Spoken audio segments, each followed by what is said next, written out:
नमस्कार दोस्तों, मैं हूं नवीन शर्मा और आप देख रहे हैं मेरा YouTube channel talent maker zone. आज मैं आप सबके लिए SCVT ICTSM 2019 का क्वेश्चन पेपर लाया हूं। तो क्वेश्चन पेपर शुरू करने से पहले थोड़ी बात कर लेते हैं क्वेश्चन जो सेट करता है उसके बारे में। तो मैं बता दूं कि क्वेश्चन पेपर सेट करने वाला जो है बहुत ही थोड़ा लापरवाही करता है। क्वेश्चन सेट करने वाले ने किया यह है कि इंग्लिश में तो क्वेश्चन सही से टाइप कर दिया है, लेकिन हिंदी में किसी ट्रांसलेशन सॉफ्टवेयर की मदद से उसका ट्रांसलेशन करके डाल दिया था। तो इस वजह से क्वेश्चन में बहुत ही ज़्यादा अशुद्धि था देखने को मिल रहा था हमको। तो इस वजह से हमने क्या किया, क्वेश्चन को सही थोड़ा कर दिया है हिंदी में ही। और एक बात बता दूं कि पहले जो था कि आता था प्रश्न सिर्फ अंग्रेजी में ही, लेकिन 2019 में अंग्रेजी और हिंदी दोनों में दिया था। तो हमने दोनों में, पहले पेपर को तो हमने दोनों में लिख दिया है, फिर बाद वाले को सिर्फ हिंदी में ही दिया है। तो चलिए शुरू करते हैं आज का पेपर देखना। तो ऊपर में लिखा है SCVT 2019 ICTSM, time 8 hour, full marks 300।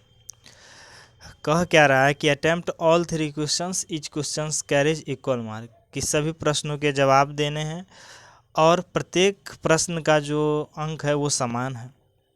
पहला प्रश्न कहता है कि install given operating system software in computer, ये 100 मार्क्स का क्वेश्चन है। तो कंप्यूटर में दिए गए ऑपरेटिंग सिस्टम सॉफ्टवेयर इंस्टॉल करें, इसका हिंदी ये हुआ। दूसरा क्वेश्चन है identify the motherboard, RAM, hard drive, heat sink, motherboard components, removes RAM, install the motherboard. मतलब motherboard, RAM, hard drive, heat sink, motherboard घटकों को पहचानें, रैम को हटाएं, मदरबोर्ड स्थापित करें। तीसरा question write the 5 reasons of computer are running slow, computer के धीमी गति से चलने के 5 कारणों को लिखें।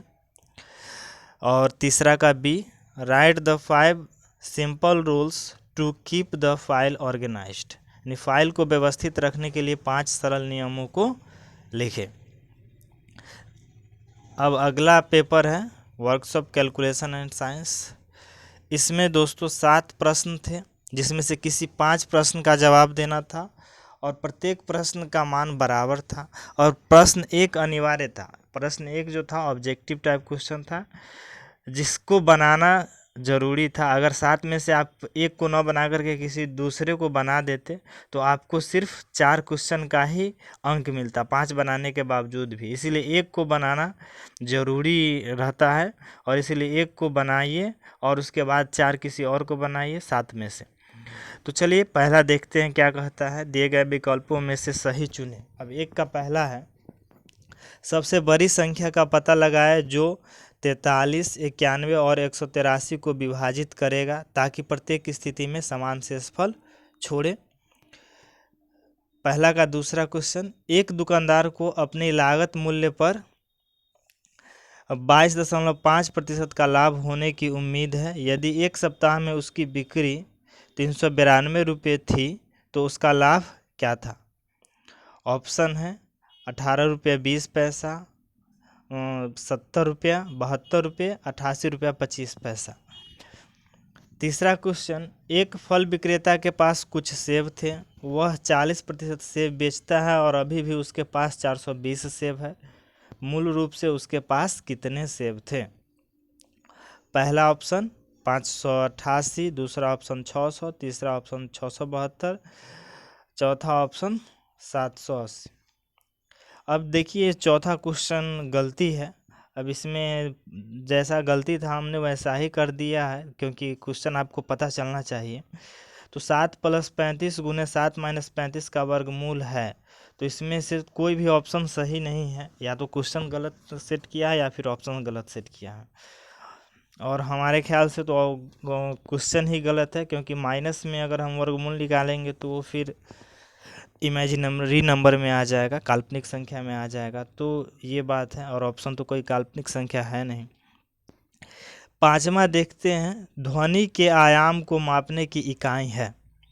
तो ध्वनि के आयाम को मापने की इकाई ऑप्शन ए है डेसिबल, बी है कूलम, सी है आरपीएम और डी है साइकिल्स। अब छठा क्वेश्चन, बहुत सारे मुक्त इलेक्ट्रॉनों वाली सामग्री को कहा जाता है।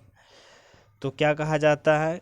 ए में है कंडक्टर, बी में इंसुलेटर, सी में सेमीकंडक्टर, डी में डाटा इनएडिक्वेट माने डाटा अपर्याप्त है। तो कंडक्टर मीन्स चालक, इंसुलेटर मीन्स अचालक या कुचालक, सी में है सेमीकंडक्टर्स यानी कि अर्धचालक। अब सातवां क्वेश्चन है, आयत की परिधि और चौड़ाई के बीच का अनुपात 5:1 है। यदि आयत का क्षेत्रफल 216 वर्ग सेंटीमीटर है तो आयत की लंबाई क्या है? Option A 16 centimetre, option B 18 centimetre, option C 24 centimetre, D data inadequate means अपर्याप्त आंकड़ा। आठवां क्वेश्चन है, बिजली के बल्ब में आमतौर पर भरी जाने वाली गैस है। तो कौन सी गैस है? Option A nitrogen, option B hydrogen, option C carbon dioxide, option D oxygen. नौवां, 1.2 किलो ओम प्रतिरोधक श्रृंखला में है यानी सीरीज में है, श्रेणी में है, और यह श्रृंखला संयोजन यानी ये सीरीज कनेक्शन जो है 3.3 किलो ओम अवरोधक के समानांतर है। कुल प्रतिरोध है, कुल प्रतिरोध क्या होगा? Option A 138 ohm, option B 1389 ohm, option C 5700 ohm, option D 880 ohm. देखिए जो 10वां क्वेश्चन आप कटा हुआ देख रहे हैं वो क्वेश्चन जो पेपर में था वो बिल्कुल गलत था, तो उसको हमने सही करके लिख दिया है। ऑप्शन क्वेश्चन 10 क्या कहता है कि एक 80 ओम स्रोत को 220 ओम लोड से तुल्य करने के लिए आवश्यक फेरों का अनुपात यानी टर्न्स रेशियो निकालना है। क्या होगा? ए में है 80, बी में है 20, सी में है 4 और डी में है 2। तो एक का 200 क्वेश्चन हो गया जिसको बनाना अनिवार्य था। अब दूसरा क्वेश्चन देखते हैं। दूसरा है, एक व्यक्ति 2 घंटे में 7 किलोमीटर चलता है और उसी दिशा में 1 घंटे में 2 किलोमीटर, तो पूरी यात्रा में उसका औसत चाल क्या होगा? और बी उसका औसत वेग क्या होगा? पूरी यात्रा में उसका औसत चाल और औसत वेग निकालना है। तीसरा क्वेश्चन, एक डिलीवरी बॉय 2 किलोग्राम के पैकेट को आनत तल के शीर्ष पर पहुंचाना चाहता है। आनत तल मीन्स इंक्लाइंड प्लेन की बात हो रही है यहाँ पर। आनत तल 3 मीटर लंबा है और 20 डिग्री पर झुका है। पैकेट और आनत तल के बीच घर्षण गुणांक 40 है। लड़के को पैकेट पर कितनी न्यूनतम गतिज ऊर्जा की आपूर्ति करनी होगी? और दिया हुआ है साइन 20 डिग्री बराबर 0.342 तथा कॉस 20 डिग्री बराबर 0.940।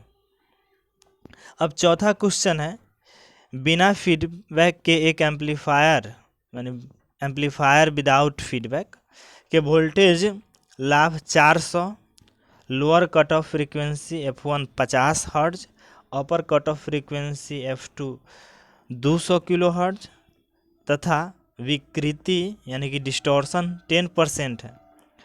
यदि ऋणात्मक फीडबैक यानी कि निगेटिव फीडबैक रेशियो अनुपात 0.01 हो तो एम्पलीफायर का वोल्टेज लाभ, lower cut off frequency, upper cut off frequency तथा विकृति यानी कि डिस्टॉर्शन ज्ञात करें। पांचवा क्वेश्चन, हम एक सर्किट में वोल्ट मीटर को समानांतर क्रम में तथा एमीटर को श्रेणी क्रम में क्यों जोड़ते हैं? वोल्ट मीटर का क्या कार्य है? छठा क्वेश्चन, कौन से सभी कारक प्रतिरोध को प्रभावित करते हैं? 3 वोल्ट की बैटरी में 1.5 एम्पियर की धारा खींचने पर एक बल्ब के प्रतिरोध के मूल्य यानी कि मान की गणना करें, वैल्यू की गणना करना है। निम्नलिखित के द्विआधारी समतुल्य ज्ञात करें। तो किसका किसका बाइनरी इक्विवेलेंट निकालना है? तो ए में दिया है 234, बी में दिया है 576, सी में 908 और डी में 799। तो आज का पेपर यहीं पर ख़त्म करते हैं। दोस्तों हमारे चैनल को सब्सक्राइब ज़रूर करें और लाइक का बटन ज़रूर दबाएं।